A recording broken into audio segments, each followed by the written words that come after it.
আসসালামু আলাইকুম ওয়া রাহমাতুল্লাহি ওয়া বারাকাতুহু। সম্মানিত ভিউয়ার্স, আজকে যে আলোচনা করব বদলে যাওয়া বাংলাদেশ। বদলে যাওয়া বাংলাদেশ নিয়ে আজকে আলোচনাটা করব।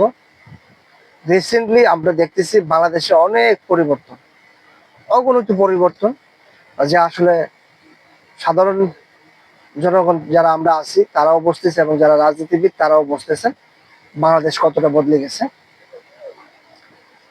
এই বাংলাদেশকে এখন বিশ্বের বিভিন্ন রাষ্ট্র সমীহ করে গণায় রাখে।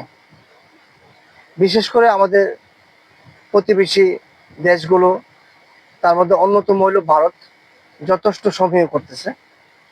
ভারতের বিষয়টা আনার কারণ হলো বিগত কয়েক বছর যাবৎ, বিশেষ করে 16-17 বছর যাবৎ ভারত বাংলাদেশের নিরীহ মানুষকে গুলি করে হত্যা করতেছে। তার মধ্যে অন্যতম হলো ফেলানি হত্যা, আরো এরকম অনেকগুলো হত্যা আছে যেগুলো করতেছে।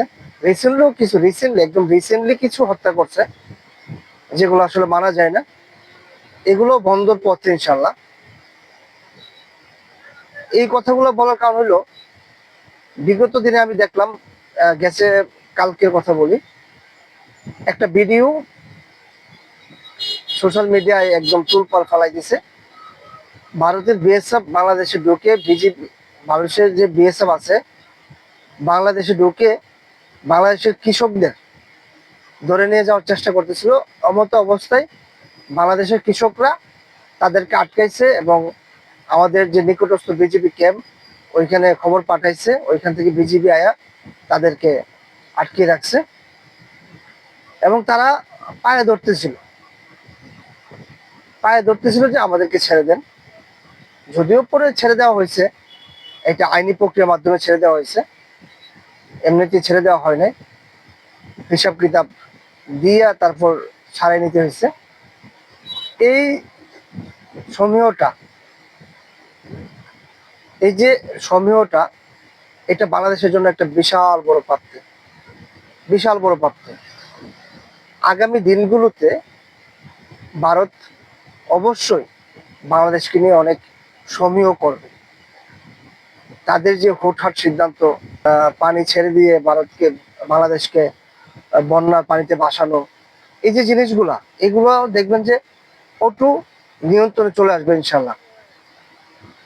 আমি ডক্টর ইউনূস স্যারকে অনেক ধন্যবাদ জানাই। স্যার, আপনাকে, আপনি আসার পর বাংলাদেশে একটা আমূল পরিবর্তন।